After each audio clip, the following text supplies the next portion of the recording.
At the edge of a village stood an old stone well. For many years, no one had drunk from it, because people said a terrible ghost lived inside. Children never dared to go near it, and even the grown-ups preferred to stay away. Only the wind played with the rusty crank, and the lid of the well sometimes creaked in a spooky way. But the truth was quite different. In the well lived a little ghost named Guido.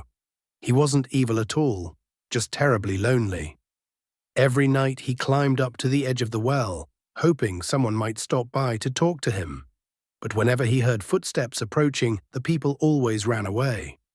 Guido did have big glowing eyes and messy fur, but in reality he was very kind and gentle. One day, a little girl named Annie came to the well. She wasn't so easily frightened because she was curious and brave. She leaned over the edge and called out, "Hello? Is anyone there?"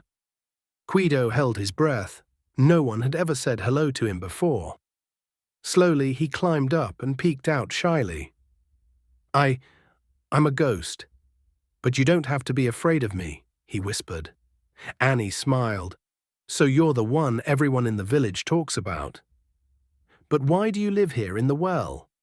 Guido sat on the edge and dangled his furry legs.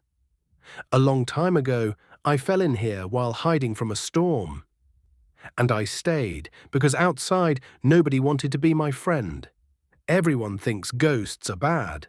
Annie thought for a moment, then reached out her hand. "Maybe I could be your friend. But you'll have to climb out of the well and show people you're not scary.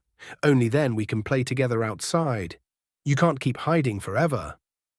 Guido's eyes lit up like two little lanterns. From that day on, Annie met the ghost almost every evening.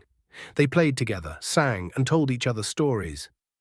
That summer, a great drought came. The villagers were worried because all the wells dried up, except the old one, which was said to be cursed. But no one dared go there. They still feared the ghost. Then Annie stood before them and said, "Don't be afraid, I'll go. The ghost is my friend, and he will help us." The people didn't believe her, but they followed anyway. At the well, Guido was already waiting. He trembled a little, but Annie encouraged him. "Tell them the truth." And so the little ghost spoke bravely. "I'm not evil. I was only guarding the water so it would never dry up. Now everyone can come and take as much as they need." The villagers stood with their mouths open. And then, after they tasted the cool, fresh water, they cried out with joy, "Hooray! The ghost is our hero." From that day on, nobody ever shooed Guido away again. Instead, the children brought him cakes, the grown-ups smiled at him, and once more there was singing and laughter by the well. Guido was never lonely again, and whenever someone asked him what the greatest magic in the world was, he always answered, "Friendship." Thank you for listening to this story. Don't forget to subscribe and come back for more beautiful fairy tales.